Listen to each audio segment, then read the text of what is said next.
Koliko god bila stara i dobro poznata, hipnoza je ipak fascinantan fenomen. Ona pokazuje koliko slojeva imaju naša svijest i naša sjećanja.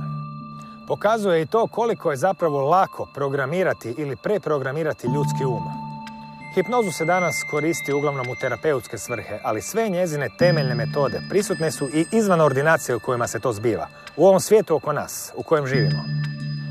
Russel Poplin, hipnoterapeut je i autor knjige Dim iz zrcala, u kojoj je pokazao kako nas društvo sve temeljito hipnotizira, a da toga kao svaki hipnotizirani nismo niti svjesni.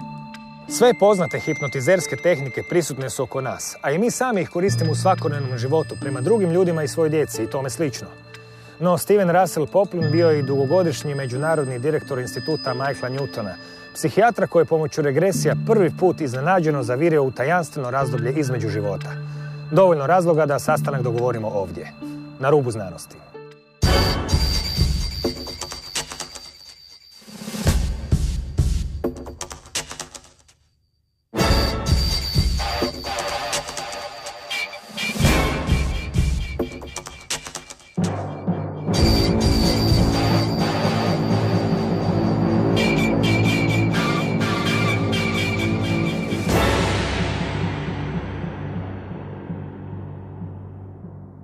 Dobro večer. Russel Poplin je transpersonalni hipnoterapeut koji se specijalizirao za područje regresija protekle živote, također i autor knjige Dim i ogledala koja se bavi masovnom hipnozom u politici SAD-a, a nekoliko godina bio je međunarodni direktor instituta Michael Newton za istraživanje života između života. Dobro večer. Dobro večer.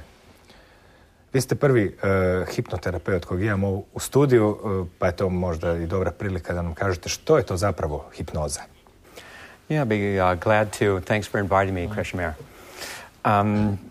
Hypnosis has been around for thousands of years, and many different cultures used altered states or getting people into a trance state so that they could usually aid people for healing purposes. But also in theater, in ancient Greece, as well as in ancient Egypt, they had used theater to put a person into an emotional state or into a different consciousness, and then in that way they could pull them into either a more positive area, but for instance the Greek word catharsis, representing to get rid of or to get out of you, they used tragedies in their theater because they felt that when the audience watching a particular show, they would cry, they would feel the pain, then they would get rid of course, the negative energy, the negative tears or the pain that was in them, and that was a form of healing.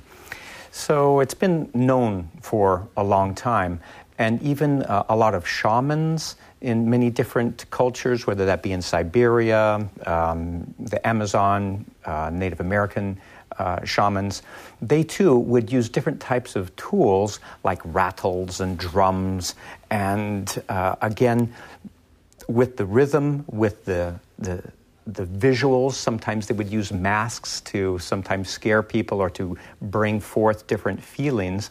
Then those people too would go into kind of a trance sort of state or an altered state, and then either they would plant a suggestion, move them in a slightly different direction, help them to improve with some particular issue, or to alleviate some sort of anxiety or fear. Many different ways throughout many, many centuries, people have used this, usually in kind of an unconscious way, to help people, again, to get out of the everyday normal awareness and into something that they knew was a bit different but could bring out kinds of extraordinary powers, awarenesses, insights, and so forth.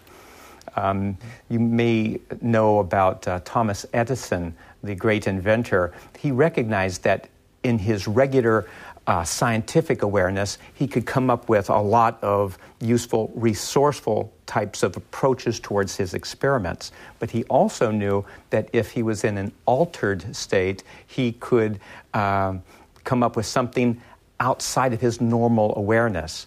And so he would sleep very little in his laboratory. Sometimes he would spend days and days and weeks in his laboratory.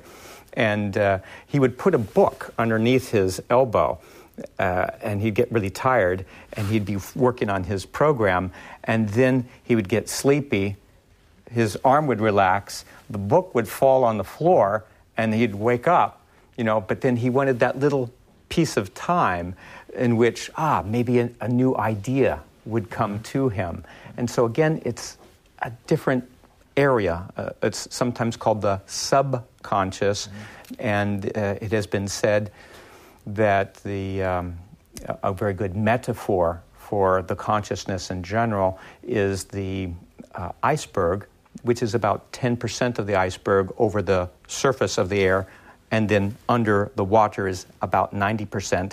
And this subconscious, all of our automatic responses and the things from our past and our emotions and our instincts are found, or let's say stored in the subconscious.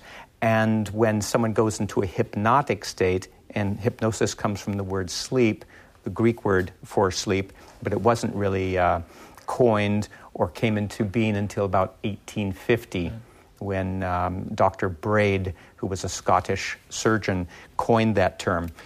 Even after a few years after he coined it, however, he decided that it really wasn't sleep, but it was kind of a trance or a sleepy type of state. But someone would go into the subconscious with that metaphor again of the iceberg. And from there, all of our instincts and emotions and memories that we don't consciously remember would still be stored there some way. And even in detective work, law enforcement, special investigations, certain types of interviews, the hypnotist would put the subject into this trance state or into a hypnotic state and be able to find out details that you normally wouldn't remember. Very fine details.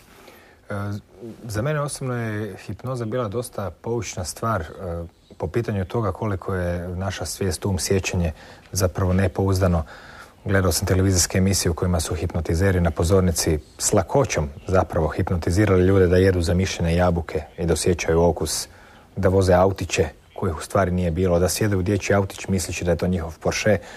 Tog je bilo dosta po televizijama u zadnjih 30-40 godina i doista je pomalo zabrinjavajuće koliko je lako čovjeku preprogramirati da vidi nešto što ne postoji. Skoro da se čovjek zapita da možda i ovaj program koji imamo nije baš tako pouzdan kao što se čini.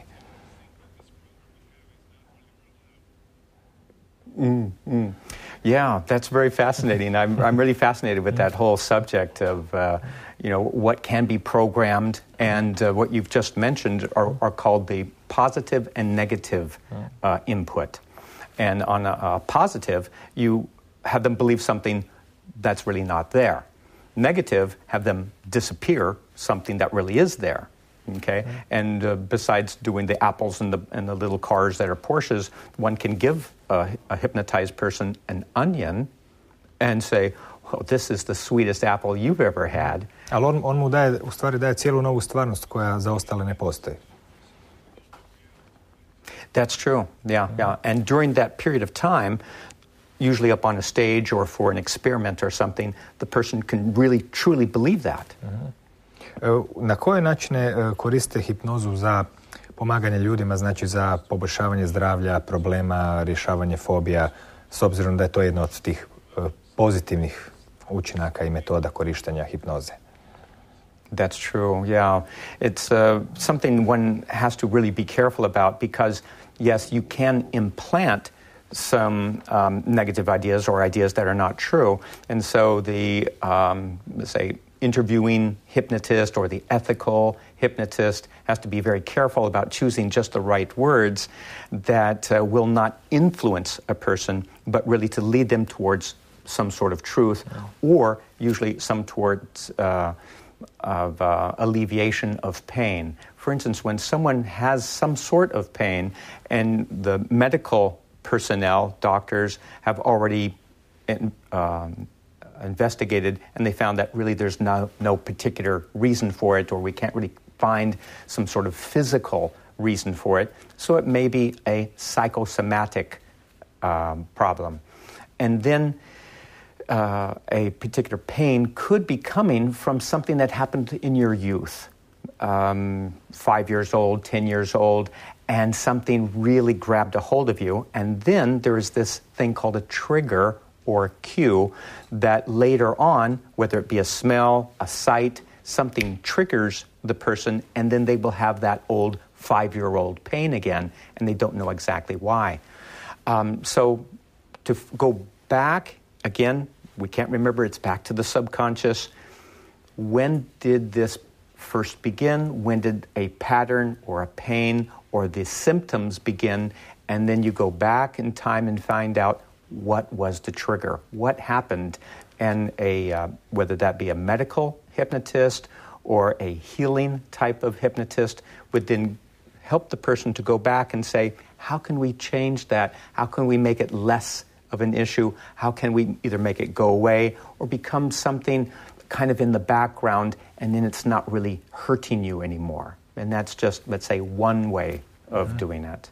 I can also mention something else that is quite often used in dentistry and also in surgery for pain management. And this was actually one of the first things that I actually saw when I worked in the operating room in a hospital. A doctor was using hypnosis as anesthesia.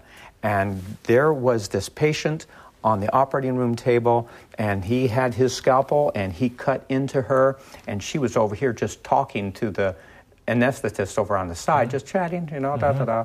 And he was cutting her and opening her up. She didn't feel anything, didn't react to anything. And then the hypnotist said, "Stop the bleeding." And I was watching, and it stopped. To je u stvari samo inducirani placebo na neki način.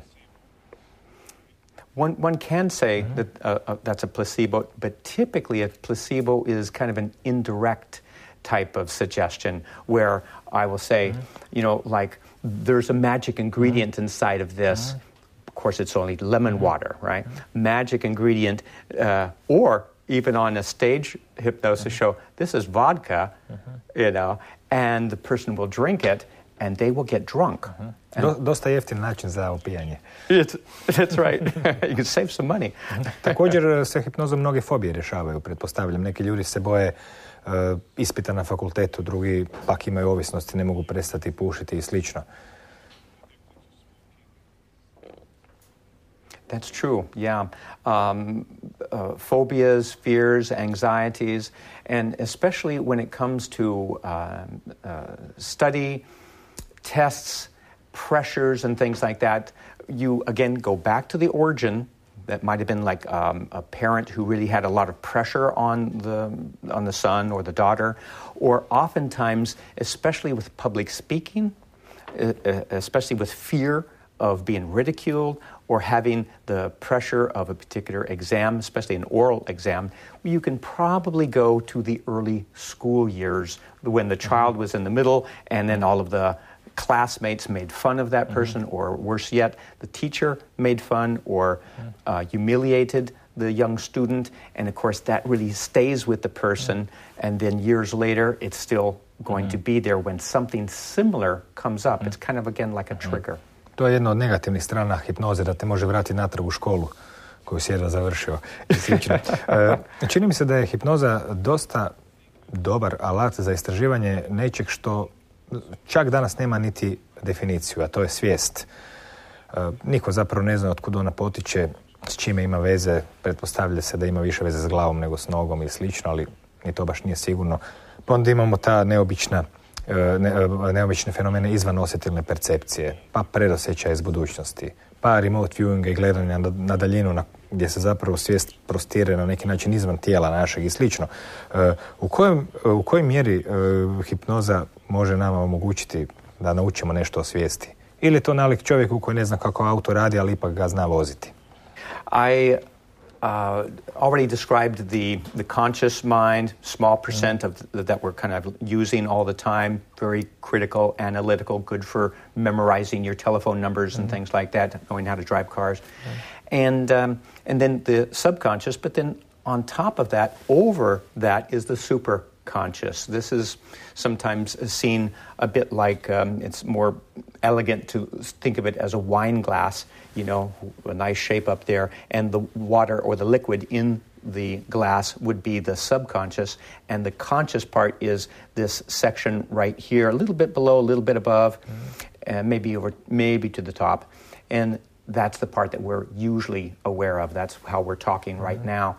And then above that, expanding with this from my glass over to your glass and to all glasses would be the superconscious. This is how prophecies are made, or the consciousness jumping from one to another, that, again, in an emergency situation and an emotional situation, when, let's say, a child hundreds of kilometers away from the mother is in trouble, having some sort of pain, worry, a cry for help or something, the intuition, usually called the mother's intuition or the female intuition, hears that, feels that, and then there is like an instant rapport. When we think about consciousness and the limits of consciousness, oftentimes academicians, medical personnel and so forth, they just confine that within our skin inside of the brain itself. But consciousness can also be throughout the whole organ of the body, and then where can you find it? Is it in some subsection of the brain, the left brain, right brain, or could it be like somewhere even outside of our physical body? Consciousness may fluctuate kind of amorphously, and like I have here with this metaphor, we go deep within the emotions, going back into the past, and that's also consciousness, subconsciousness. But when it goes into the super normal abilities like telepathy, ESP, extrasensory perception, being able to sense or emotionally understand what's going on with other people, even the things connected with being able to understand or sense what animals are feeling and so forth. That goes into a whole other area of consciousness. And using hypnosis, I like to think of a good hypnotist being able to focus the inner consciousness or to direct the attention away from the everyday sorts of perspective, so that kind of all of the outside noise gets really quiet. And then when it's directed, you could imagine that each of us have kind of an antenna inside.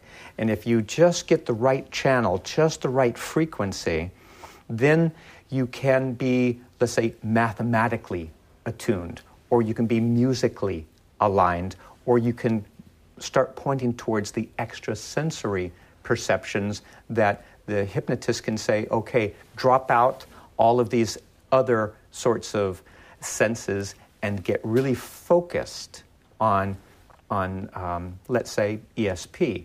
And we can have an experiment, go into a trance state, and then start reading what's inside this closed box or this package way over there. And many psychic development classes do such thing. But if they could add it to a hypnotic trance and really going into a deep altered state, and then do your psychic development class, I imagine it would probably improve quite quickly. Spominjali ste da hipnotizer usađuje sugestiju u čovjeka, neko uvjerenje. Iz te perspektive može se reći da je društvo u kojem živimo jedan od najvećih hipnotizera, jer svi smo mi prepuni sugestija, uvjerenja, navika, tuđih misli i svega, što nas zapravo oblikuje našu kulturu, svjetonazor i slično. U tom smislu ste napisali knjigu Dim i ogledala koja se bavi masovnom hipnozom u Sjedinjenim Američkim Državama, ali prije nego što kažemo nešto više o toj hipnozi, možda je bilo dobro raščistiti kojih je to 9 vrata, 9 načina, 9 puteva kojima se čovjeka hipnotizira. Uvjeren sam da ćemo se mnogi od njih pronaći dakle, stvari iz svog života i svoje prošlosti u tih 9 vrata, kako ste ih nazvali? Obviously, it's something I've thought about a lot and wrote a book about it, and recognized that, yes, we're constantly being influenced, whether we take a look at our education, we look at our religion, and through the eyes of a hypnotist, I can see when you go into an emotional state or you go into a really focused state. Just as some examples, and I mention 9 specific examples in my book, then here one can, yes, be influenced and have certain things imprinted into your conscious mind, going into the subconscious, and then later on, whether that be triggered or whether you come across it in a particular situation, or when they start bringing up a flag, or patriotism, or a symbol like the cross, or the 6-pointed star of Judaism, or whatever it happens to be. Yes, there's many different ways throughout childhood, education, religion, your teachers, and so forth, in which people can be influenced. And then we grow up, and one can say that the majority of people are hypnotized the majority of the time. That's my basic hypothesis. Možete li nabrojati tih 9 načina, odnosno tih 9 modela? Neke od njih se i sjećam, kao recimo autoritarne figure, osjećaj, pa nekakve povezivanja, linking i slično. Koji su ti koraci, tih 9 načina kako, se svi nekako nađemo hipnotizirani prije ili kasnije? We can play with that, Krešimir, and you can tell me here on the list, like you mentioned, for instance, the authoritarian one, and I'll tell you about that, and then you can mention the next one, and I'll tell you about that one, and kind of like work with that. Is that okay? U redu, bojim se da se ne mogu svih sjetiti. Zapamtio sam samo nekakve ovako najosnovnije koji su mi se činili da sam ih najviše puta vidio. Recimo povezivanje. Linking je jedan od dosta efikasnih načina. Okay. Well, I hope I'll remember the 9 too. But so authoritarian, or the authority level, is usually one of the first ones. And typically it starts off in childhood, and then you just, obey your elders, mother, father, the babysitter, the nanny. And you start off, of course, really young, looking up, and here they are, bigger, stronger, they drive cars, they do amazing things. And so you give over your authority to them and just say, yes, sir, okay, will do, okay? And it could be to please them, it could be for, other reasons.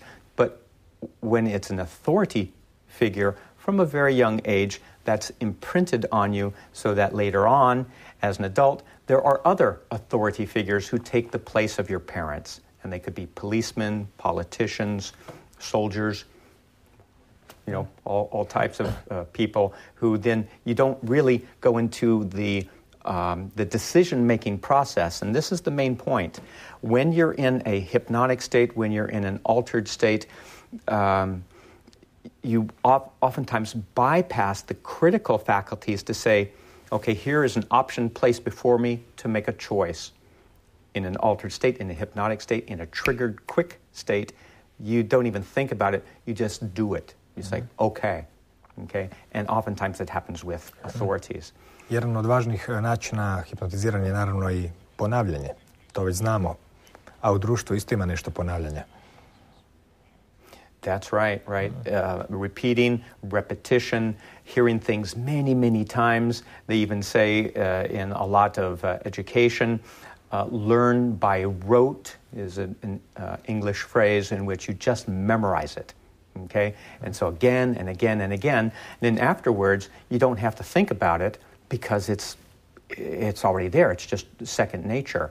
And also commercials and media use that a lot too, so that even when they come up with an interesting, catchy type of phrase in a commercial or a little jingle, a bit of musical thing, they start it, and then usually the person can finish it. And it's like, oh, I know this because I heard it 1,000 times. Često puta je slabo prepoznajemo jedan od najjačih hipnotičkih alata društva, to je tradicija. Yes. A tradition handed down from generation to generation. And so you don't think about it because, well, that's how it's just done. Because my grandparents did it, we all do it, of course you will do it too. And so that is the tradition that many people can be proud about. And many times there is an unspoken level that, of course, you do not disobey the traditions because that would be either impolite or be dishonoring other authority figures or the things that are special to us, to our people, to our religion, to us. And so you don't even want to try to criticize it because it's almost yelling or being negative towards your nice old grandmother. Jedan od najzanimljivijih načina društvene hipnoze jeste preuzimanje različitih uloga. Pa čovjek više nije osoba, nego je neko zanimanje, profesija, status. Yes. The role is an indirect way, a little bit different than the authority figure because someone can then have their own ideas about something, their own, let's say, individuality or even their good intentions, and then they take on the role of, let's say, a judge or a policeman or a high-level executive, and then there are some things connected to the position that one kind of takes on without really thinking about it. Even sometimes like the role of husband and wife. And that has also their own roles connected to sometimes to tradition. And before you know it, you might be acting just like your father, and your wife is acting just like her mother, and they have taken on the roles. And all of this, again, is without thinking. It happens automatically, and it comes from usually the past. Što se dogodilo sa mojim programom Dečko 2.0? Jednostavno se pretvorio u muža 2.0 i slično. Jedan od načina kojima, recimo, se ljude u društvu hipnotizira jest i ono što ste nazvali povezivanjem, linkingom i slično. Na koji način to funkcionira? Linking is one of the very clever and, again, indirect ways in which people can follow a particular pattern. And usually it's not meant in this direct way, like follow the tradition, do what you're told, this is how it is. It's more like, little Marco, you are just like your uncle, okay? And maybe it was meant your uncle is very good with his hands. He knows how to make things. And I have seen that with you. So sometimes it's also like a compliment. But the link part, it happens like this. It's linked like a chain, like a hook. And then little Marco knows that this uncle is very aggressive and he likes to hit sometimes. And so then without thinking, there's this link says, no, I meant that you're good with your hands. No, this uncle likes to hit. So maybe I, says little Marco, maybe I am an aggressive person. Okay? And again, unconsciously, subconsciously, there is an association. One of the big things connected with that is found in religion. When they say, oh, you're a Jew, you're a Muslim, and that might mean to some people, oh, your faith, your tradition, your prayers, and so forth. But to some little child, to some other people, they say, I watch the news, I see what's happening over in the school. Here's the link with me and my religion. U knjizi ste napisali vaše mišljenje da je većina ljudi na svijetu većinu vremena hipnotizirana. Pretpostavljam da ga niste promijenili. No, I've seen it many times. Kad ste prije pričali o ulozi, o primanju uloga, nekako se dosta jasno ukazuje slika da je, mogli bismo reći, čak i temelj svih mogućih represija u društvu upravo uzimanje uloga. Čovjek odjednom na sebe uvlači uniformu policajca ili birokrata ili bilo čega, on odjednom igra ulogu koju mu je društvo namijenilo, a on jednostavno prihvaća jer zapravo nije ni svjestan da ju prihvatio. Je li moguće to nekako odhipnotizirati ili odlogirati? One of the great things that a conscious hypnotist can do and should do is to try and get people to wake up to what they are doing, if they're thinking things through, whether that be in a marital situation with couples counseling, and to get people to recognize that, no, you're acting like your tradition, you're acting like your grandfather, this is something that you were told, repeatedly told, and it's not really working. Da, ali probajte reći policajcu, ponašaš se kao policajac. That's right. You know, there's always these different strategies that one can work with, whether that be with a policeman or some authority figure. But I will say this, when this person is also in kind of an altered state, whether that they be intoxicated with this lemon juice, or they be very emotional about something, or they too, because I didn't mention yet that another one of the 9 ways is if when you're in an emotional state, you can be also in an altered state. And then some suggestions can really hook in when you're very emotional and not thinking about that. And then also in many, let's say, mob situations when there's a whole group of people and they're very anxious or angry or all kinds of emotions, then there's no talking to them, you know, and let's say the rational approach, the strategy approach towards trying to get someone who is either intoxicated, drunk, out of their mind, very emotional, there's very little that you can do. But normally, more of a conscious person recognizing all these different ways can start to use these different ways to pull a person or to encourage a person to basically wake up. Ostavimo na trenutak ovaj svijet po strani. Bili ste međunarodni direktor instituta Michaela Newtona za istraživanje života između života. Michael Newton nije nepoznat hrvatskoj publici. Njegove knjige su objavljene kod nas. Međutim, materijom kojom se on bavio ste se bavili vi još i prije, pa ste se eto negdje sreli po putu. Objasnite nam što je to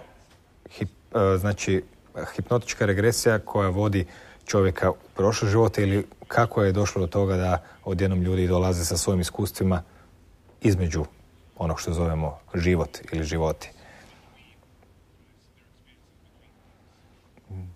We can make an interesting connection from the last topic into this new topic because in certain societies and cultures, the cultural hypnosis is that there is no such thing as reincarnation, you know, and then people stop to even look at that, or they just know that this is not true, and so, you know, don't confuse yourself, don't imagine, you know, get over it. But in some other traditions, Buddhist, Hindu, and some other subcultures, they automatically believe in reincarnation, and of course then they would encourage that. Kakva su vaše iskustva? My own personal experience? Iskustva sa vašim pacijentima, ljudima koji su imali kroz hipnozu nekakvo osjećanje na prošli život ili na razdoblje između života. Well, I've been doing past life regressions for more than 30 years now and have had thousands of clients, very interesting stories. But again, it first starts with this idea, is there reincarnation? Do we live just one time or do we live many different times? And one can play with that, start that as a theory. Is it true? Is it not? You can read books about it, take a look at different ancient scriptures about it, and then I think a best way to really look at it is to experience it yourself. And so that's what I first did when I started my own search, and I went and met a hypnotist and had my own past life regression and found myself going into an Irish life 400 years ago when I was fighting the British And there were great struggles and anger and sorrows and some drama connected with that. And then I had an arrow go right here into my chest, and that's how I died 400 years ago. And I have a what's called a birthmark right in this very exact place. I never thought about it. Jedan drugi psihijatar, Jan Stevenson, je istraživao madeže kao ostatke nekih rana iz prethodnih života, pa to bi mogao biti jedan od primjera. It would be my own personal example, but yes, I've to me at the time, it was brand new. I didn't really know too much about it, and I go, oh, how interesting that is. What a coincidence that it happens to be right here. But yeah, Ian Stevenson and many others since then, they said, okay, where do these different marks on people's bodies come from? Zapravo su psihijatri na neki način, mnogi od njih se dotakli kroz hipnotičke regresije, odjednom na svoje iznenađenje su ustanovili da se ljudi prisjećaju prošlog života, koje se ponekad moglo i potvrditi nekakvim drugačijim dokazima. Ali da vidimo što se to zbiva sa ljudima između života. Dakle, kada zbrojite vaša iskustva, kako biste nam mogli predočiti ta zbivanja koja su do vas došle, do vaših pacijenata kroz hipnotičke regresije. Priču znamo do onog trenutka dok se uđe u tunel svjetlosti i dalje ne znamo. Yeah, very interesting, Krešimir. It's a whole fascinating topic, and I'm glad that I read Michael Newton's books and met him and worked with him and worked with the Institute, because a lot of the work, yes, goes into, or let's say starts with past life regression, and Michael Newton would say that the door to get into the life between life is after the death in a past life. You leave the body, go into the light, go into the spirit, and from there, even theoretically, if you have an openness to reincarnation, you also can immediately say, so where does the soul go when it's not right here in the body? It must go someplace, huh? And goes it into other dimensions, or does it float around? Does it just kind of hang out and wait until its next, taxi back to the earth? But through Michael Newton's work and through others, there is this journey of the soul in which we connect with other soul group members, other friends and comrades in our spiritual journeys, and then we go to these places of education, experience, going over what happened in a past life, what did we learn, what will we do different, did we gather some karma, both positive or negative karma that we have to kind of work through, and then having higher level souls, guides, spirit guides, and communicating, having conversations, guidance sessions with them, as well as with our soul group, and then we all get together and say, okay, here are different lessons we need to deal with, some karma that we have from a past life, something that I wish to experience. Maybe someone here is too aggressive, maybe specifically too aggressive to females in a past life. Well, maybe you should be a female in this life, okay? Switch things around. And then as kind of a group, then you reincarnate together in a new place, maybe a interesting country like Croatia, or a big, large, powerful country like the United States, for different reasons, the things that you're going to pick up in those different cultures. Spomenuli ste grupe duša. Koliko obično ima duša u jednoj grupi i jesu li one cijelo vrijeme povezane? Što zapravo njih povezuje i čini grupom? It's kind of interesting when you start off like with children souls being born, and then they kind of go to kindergarten, and then they go into the first groups there, and probably through a sense of affinity, interest, natural things that they are inclined to be interested in, because some people are naturally more, let's say, scientific, some people are more musical, some people like humor, and so forth. And then you're kind of, you find your group that way. And then it forms, and then over a period of time, then there's more connections, more story with all of them, and it gets tighter and closer. And then after many thousands of years, probably, you could have maybe a group from 4, 5 to 30 different soul members in your group. Oni su zapravo stalno s nama. Oni se mijenjaju uloge tijekom tih raznih života. Prijatelji, braća, sestre, majke, slično. Yeah, they're constantly changing roles, and that makes it quite interesting probably for the souls, but sometimes here on the earth we can be a bit confused, where sometimes you can see that the little boy in the family is telling the parents what to do, or the parents seem to be a bit childlike, and then so who's really the parent here? And then you go and regress them into a past life and say, well, guess what? The boy was the father. Kako duše biraju živote? Dakle, svoju buduću ulogu, da tako kažemo. The whole choice is really quite complex, based upon past life, lessons, issues, things that you didn't quite get right in the past, things that you have to work on.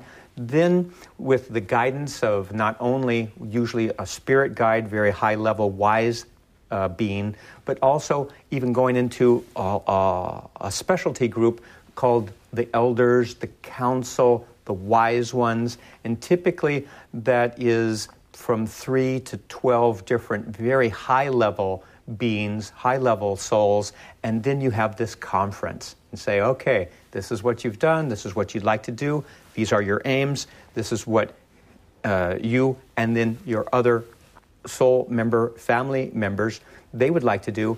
This is what we would suggest. And here are actually 1, 2, 3 different lives that you could probably choose from that would really kind of fit what you would perhaps really like to learn. Then it comes back together and almost like this supercomputer figuring out how it can all happen. It's really quite amazing. Then, okay, I'll come in here this time as a male.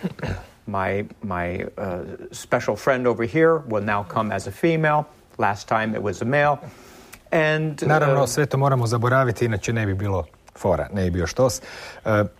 Kada pričamo o ovim svim stvarima, one su naravno došle kroz stotine i stotine hipnotičkih regresija, međusobno potpuno nepovezanih ljudi koji su pričali po prilici iste priče, koji su hipnoterapeuti poput vas i Michaela Newtona, koji je to objavio u knjigama, nekako pokušali klasificirati, naći zajedničke točke među svim tim nepovezanim ljudima i na neki način objektivizirati tu čudnu stvarnost.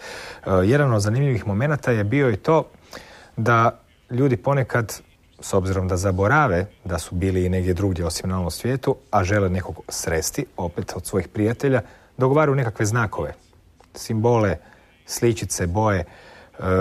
Kako to funkcionira kada se recimo neke duše požele ipak sresti na zemlji usprkos amneziji? That's also very fascinating. It's a bit like in rehearsal, for a play. And you get together and you might put on some costumes, or you say, okay, we're going to be here. This is the country that we're going to live in. And we'll meet when you are 28 and I'll be 32. Okay? And of course, when you, like you said before, when you go into the earth, then you forget everything, and it gets very heavy down here and very, the conscious mind starts to take over, and then you totally forget. You don't even believe in spirit anyway, and you don't believe in reincarnation. But then you get to be 27, 28, and you get this feeling, and when you go back into the spirit level, into the rehearsal room, one says, I will be singing a song. Here's the melody, da, da, da, da, da, da, da, and the other says, oh, that's very nice, and I think I will wear a lot of yellow. Yellow is my favorite color, and so during that time, you will recognize me by yellow, and says, you will recognize me because I'll be singing, Then one enchanted evening. Nešto se upali. Znači, te signale na neki način prepoznamo kao nešto pravo, mada ni ne znamo zašto.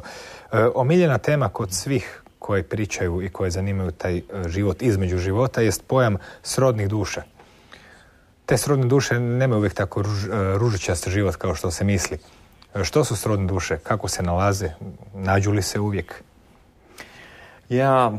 Soulmates is kind of a confusing but sometimes a hopeful subject, because the fairy tale idea, the Cinderella idea, is that you meet this one special person and then it's going to be super love and you'll be living happily forever after and there's no more problems.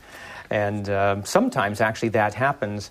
And on a spiritual level, oftentimes within a soul group, there might be especially 2, sometimes even 3, and they just love each other. They understand each other. They say, we are just so in tune, all the things that we do. And then when they have their earth assignments, then they also really get along quite well. And they, over a period of time, they say, boy, I like you, and let's really hook up.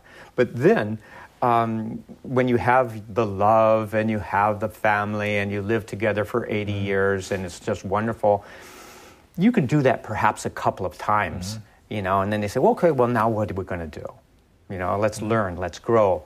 And on a spiritual level, they don't necessarily care that we're going to live happily ever after. That's kind of a letdown as even a spiritual person doing this type of work. It's more about growth, learning, evolving, coming into a greater sense of self.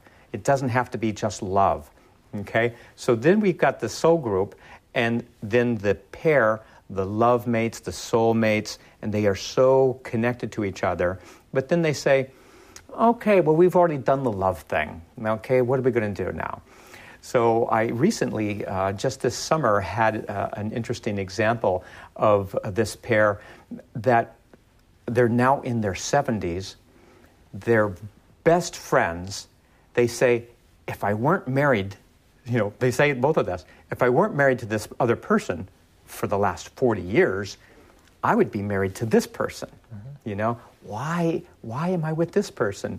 And so then in a hypnotic sense, going into a spiritual memory, when they made their choices, they said, yes, this is your soulmate. You've already done it, but you're learning so much more through sometimes the tensions and the aggravations from your present partner. It's not as smooth as your best friend over here, but you're learning more. Ono što ćemo naučiti ove sekunde, da nam je vrijeme isteklo, jedno pitanje za kraj: je li moguće živjeti u društvu, a da čovjek nije žrtva masovne hipnoze?